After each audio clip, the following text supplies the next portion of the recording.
Christmas in my Montana town usually arrives with a calm that settles over everything, and that same calm made the moment I learned the truth feel even more devastating.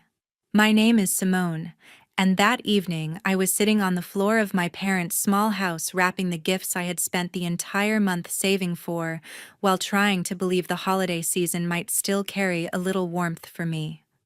I opened the window slightly to let the room breathe as I folded the last sheet of wrapping paper. Before I could process anything, voices drifted up from the front yard right as a car pulled in. It took only a heartbeat for me to recognize that tone, the sharp tone that always appeared whenever the subject was me. My hands went still when my sister's words shot straight through the cold air. "I don't want to spend Christmas with that useless loser." The sentence landed so heavily that even the wrapping paper seemed to weigh more. A moment later, my father's voice followed, tired and resigned, as if he had repeated the same line far too many times. "Just tolerate him a little longer until he finishes paying for the house renovation." I froze. For months, I had been paying for the repairs because I was told the house needed urgent work before winter arrived. Hearing the truth spoken with such ease made my chest burn and then turn cold within seconds. I gently closed the window so the paper would not scatter, and I sat there long enough to feel every word settle into place. And then Christmas came. The house still was not repaired. Creditors showed up at the door, and at that moment the person they always called useless was gone. Before we get into my story, tell me what time it is where you are watching and which city you are in, so I can see how far this story has traveled. Before those words ever reached my window, everything had begun quietly at the start of winter. Montana can turn unforgiving as soon as the temperature drops, and the first sign of snow usually means families hurry to prepare their homes. That year, Mom called me one evening with a voice that carried worry I did not question. She said the electrical system in the house had been flickering for days, and she feared the cold would make the situation worse. The way she described it made it sound urgent enough that I did not hesitate to ask what needed to be done. Mom told me the company warned her that faulty wiring could cause outages during heavy storms, which would be dangerous for her and Dad. She said the house needed repairs quickly because the system was old, and the cost would be more than she expected.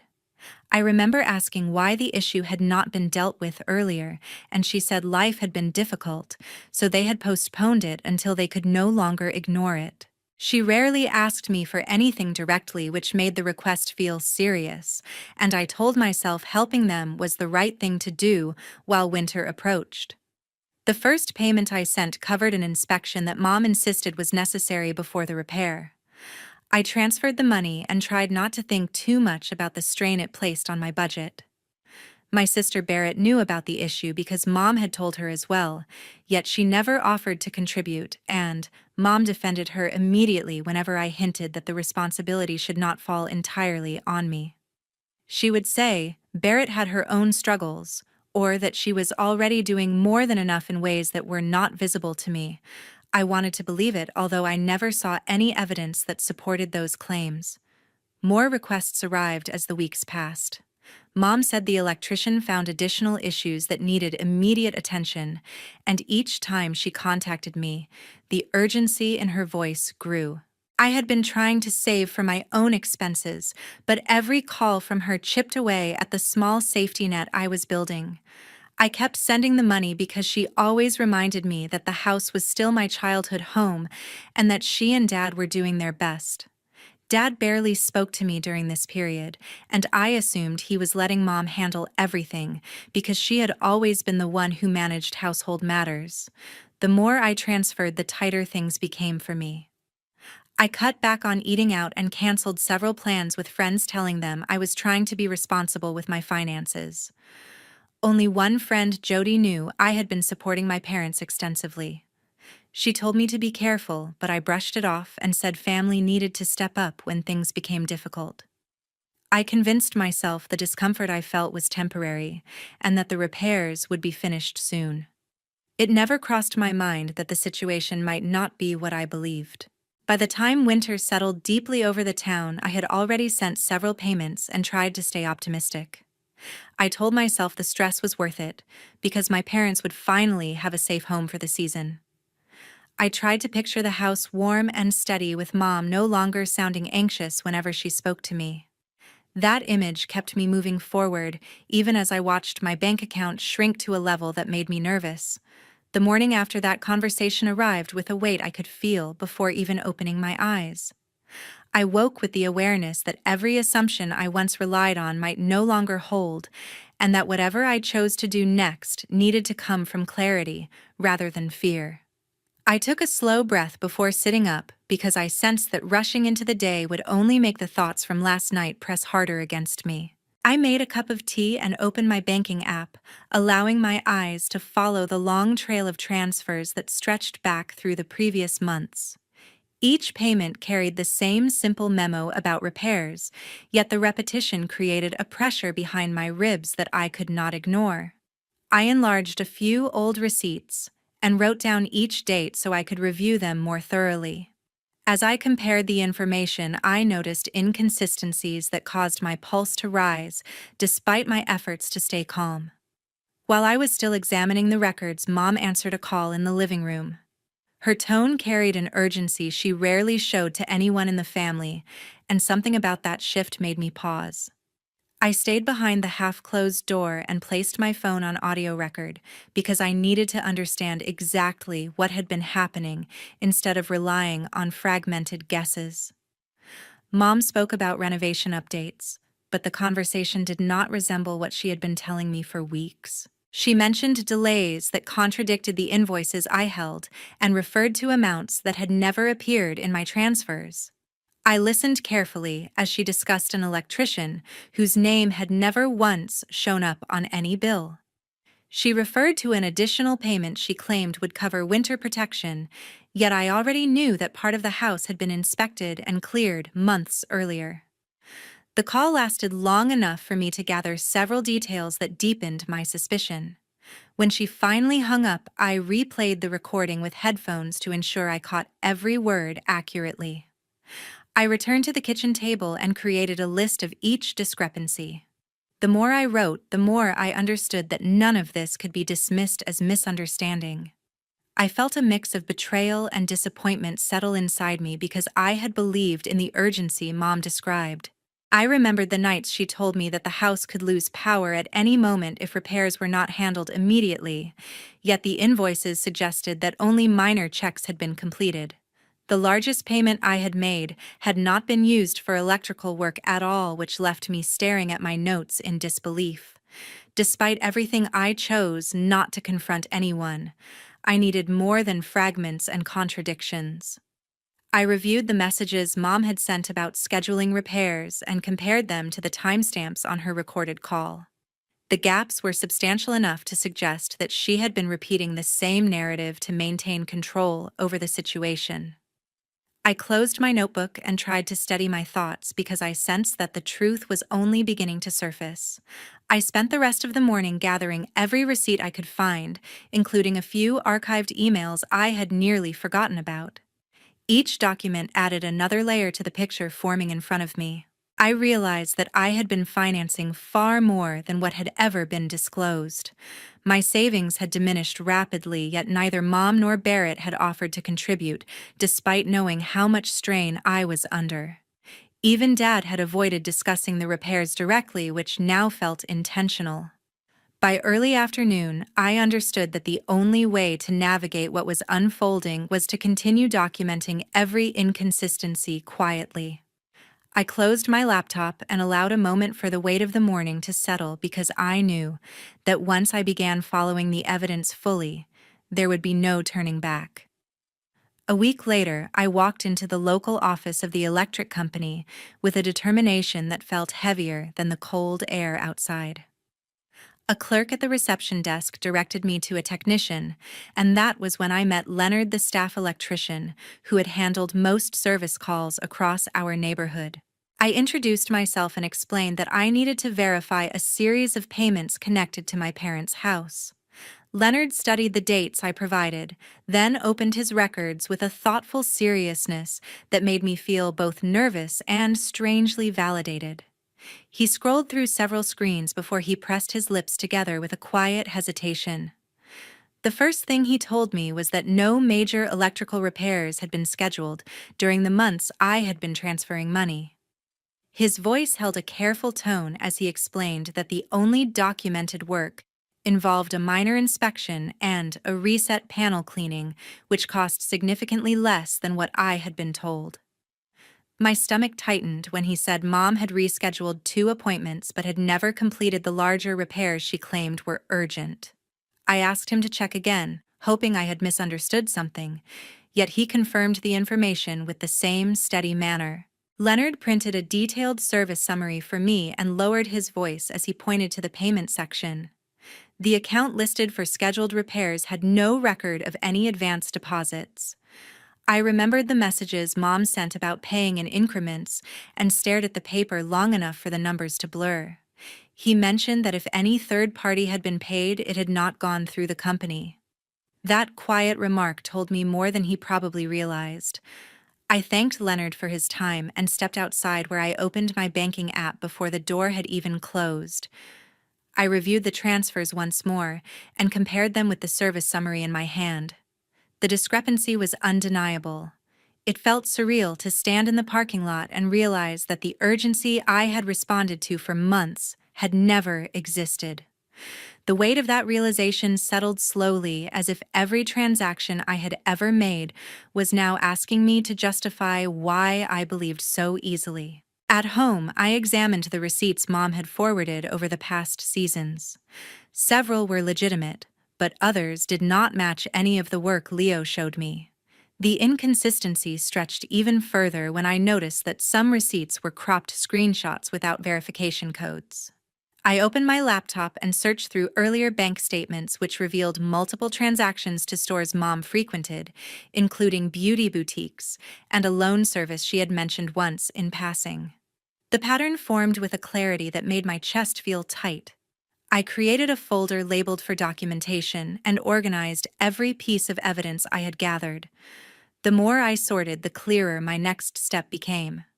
I logged into the joint maintenance account and reviewed the balances that had shrunk rapidly throughout the year.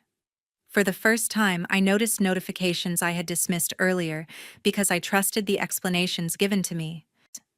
Each alert now seemed like a warning I should have questioned. I transferred the remaining funds to my personal account and removed my access from the shared financial platform.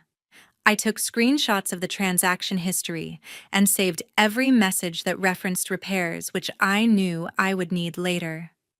I kept my actions quiet because tension was growing inside me in a way that demanded careful planning rather than immediate confrontation. When I finally closed my laptop, the realization settled that I was no longer contributing to anything uncertain. I would not fund another fabricated emergency, nor would I continue supporting decisions I had been excluded from. I sat still long enough to let that clarity replace the confusion that had followed me for weeks, because the truth had reached a point where silence carried more power than any conversation I could start. That afternoon, my phone vibrated nonstop, and I knew the quiet hours I had tried to carve out for myself were over the moment I saw Mom's name flashing across the screen. I let the first few calls ring out because I needed a moment to steady my thoughts, yet she kept calling with a rapid insistence that told me something significant had shifted on her end. When the ringing finally stopped, a text appeared with the same urgency that had been pulsing through every call. Mom wrote that she had just received a notice from the electric company about an additional penalty fee attached to the overdue balance. Her message was disjointed and full of attempts to create sympathy, although I sensed more fear than frustration. She kept insisting that something must have gone wrong with the automatic payments, claiming she never missed a deadline. I read her messages twice to make sure I was not imagining how quickly she had moved from confidence to panic, and I could almost picture her pacing while trying to decide what explanation might convince me to step back into the role she expected. Before I could decide how to respond, another call came through, and the name on the screen made my jaw tighten. Barrett's voice cut through the line the instant I answered, and she did not bother to hide her irritation. She demanded to know what I had done, claiming that Mom was overwhelmed and that the household was falling apart because of my actions. I held the phone to my ear and allowed her anger to spill out until she reached the accusation she had clearly rehearsed. "You just want to ruin everything, don't you?" Her words did not surprise me as much as the speed with which she hurled them. I waited a moment because I wanted my response to land with clarity rather than emotion. When she paused to catch her breath, I spoke with a steadiness that felt new even to me. "Ask Mom what she said last night." There was a sudden silence across the line, and I knew she had not expected me to say anything that pointed back to the conversation I had overheard. She muttered that she had no idea what I was talking about, although her voice carried an unsteady note that betrayed her confusion. Before she could regain her footing, I told her I needed to take another call and ended the conversation without waiting for her reply. Mom resumed calling within seconds, and her tone shifted the moment I picked up. She tried to sound wounded as she explained that the penalty fee would create a larger problem if it remained unpaid. She reminded me of how much stress she had been under, and she emphasized the danger of letting the balance escalate right when the temperatures were continuing to drop. Her approach blended guilt, fear, and convenience in a way that felt familiar. Yet this time, I listened with a distance that surprised even me. When I told her I no longer had access to the joint account she had relied on for household expenses, her voice rose in disbelief. She insisted that I must have misunderstood something and urged me to transfer a temporary amount to buy her time to straighten things out. I answered in a calm tone because I wanted her to hear the resolve shaping every word I said. I told her I could not continue supporting a system that operated on secrecy and selective truth. She tried to interrupt me several times, yet I continued speaking until her resistance turned into a quiet plea. I ended the call once she realized I would not shift my position, and I set my phone aside because I needed to regain the mental clarity that had been disrupted by the back and forth. The evening deepened outside while the house remained still, and I understood that their growing panic was only the beginning of what awaited them. 3 days later, Mom appeared at my doorstep without giving any warning, and the sight of her standing there with stiff shoulders told me she had prepared a story long before she knocked.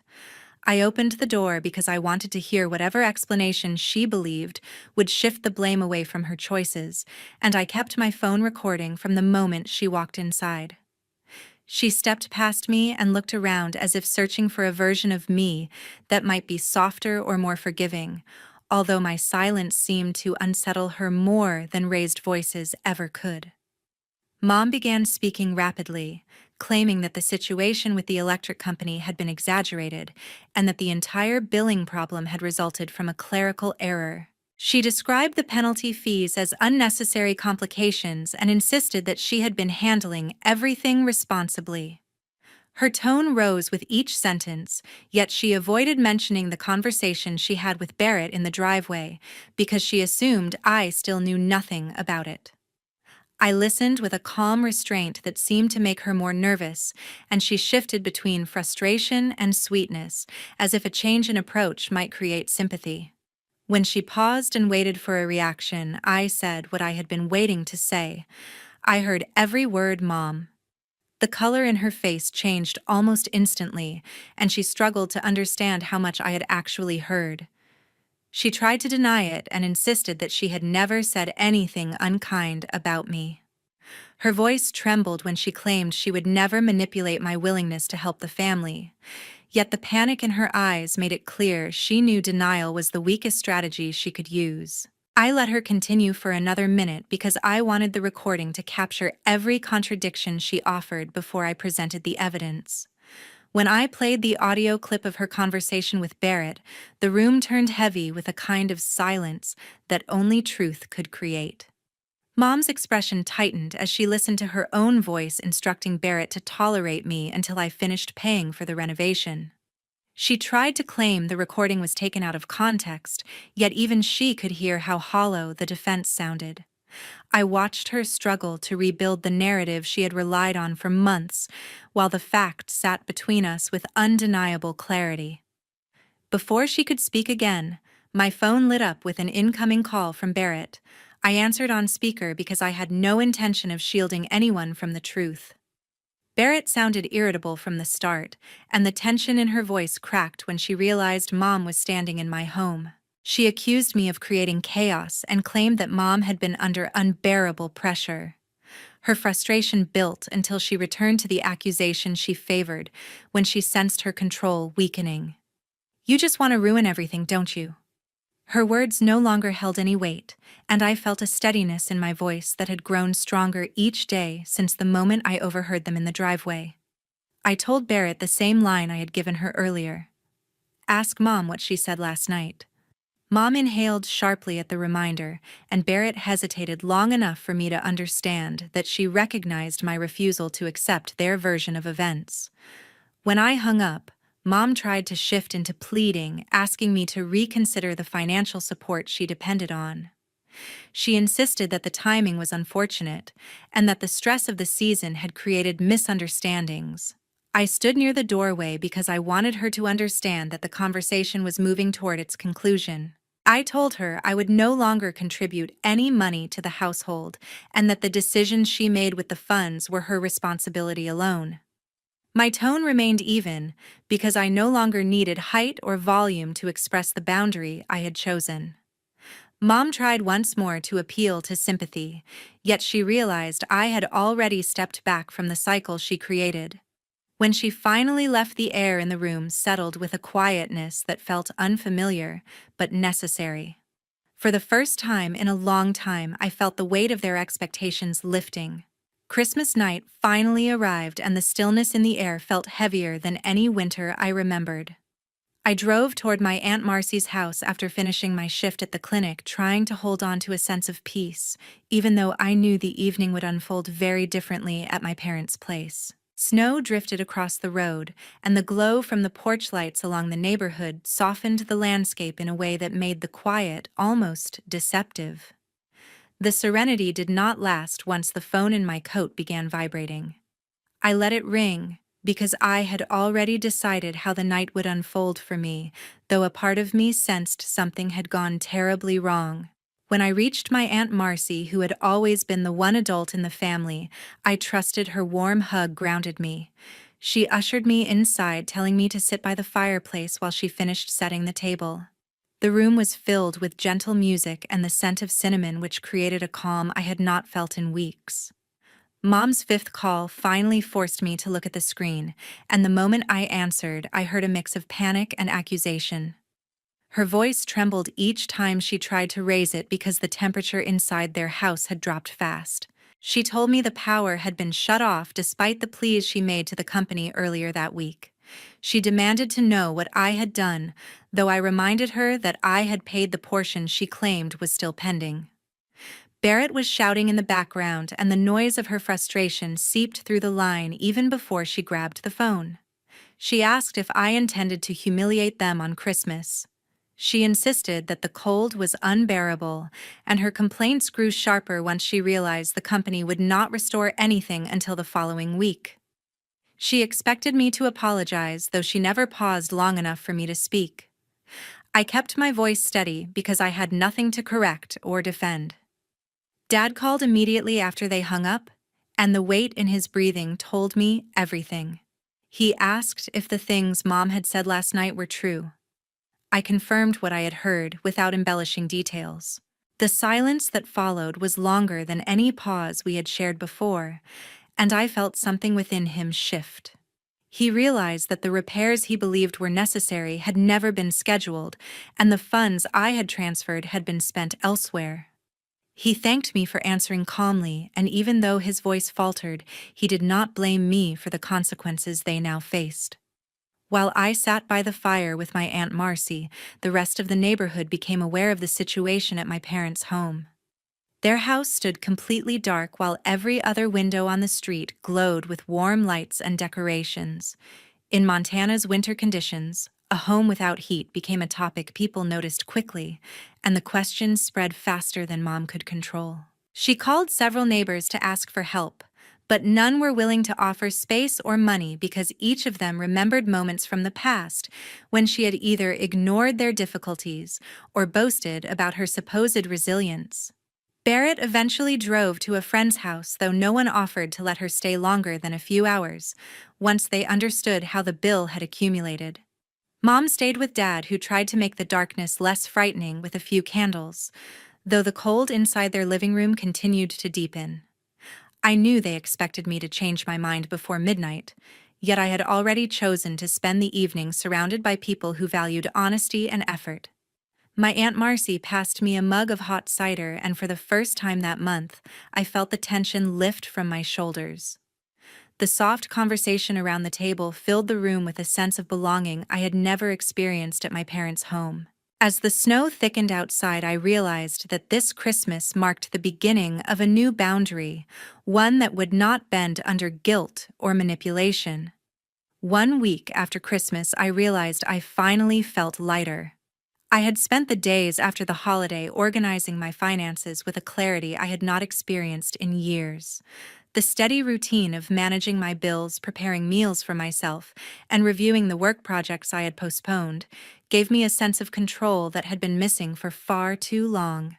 My apartment felt warmer than usual, even though nothing had changed except my decision to protect my peace.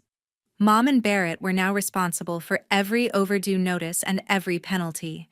I received several long messages describing the inconvenience they were facing, but I stopped reading them once I understood they were attempts to redirect accountability.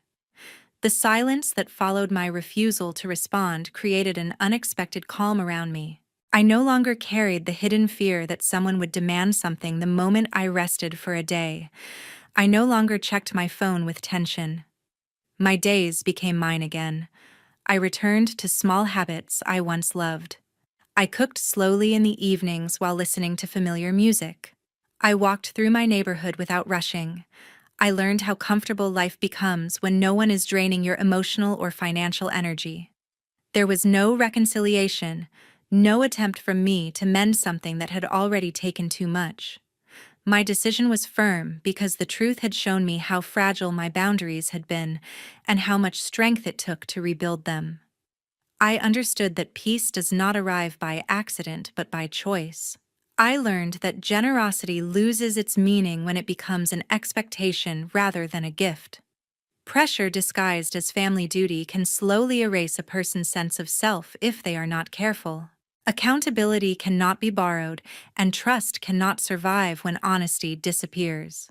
The moment I decided to stop paying for consequences that were never mine, I began to understand the value of emotional independence and the importance of protecting the space where my confidence grows. Thank you for staying with me through this story. Sharing it reminded me of how many people carry silent burdens hoping someone will understand the weight they hide. If my experience resonates with you, I hope it encourages you to honor your boundaries without apology. I appreciate every person who reads, listens, and reflects with me. Your presence gives these stories a meaningful place to land.